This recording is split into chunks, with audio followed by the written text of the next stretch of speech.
Assalomu alaykum hammaga.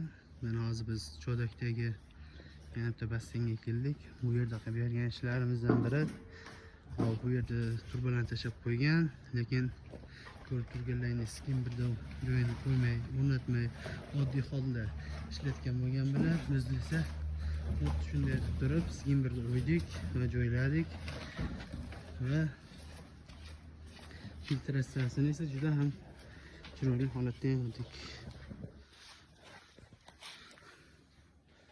Nasılsınız? Turgenlerinde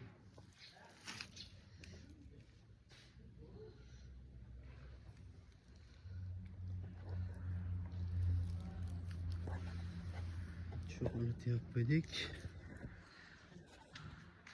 Bu halasa bitti. Endi mana suvini to'ldirsak inshaalloh sinab yoqib klientga topshiramiz.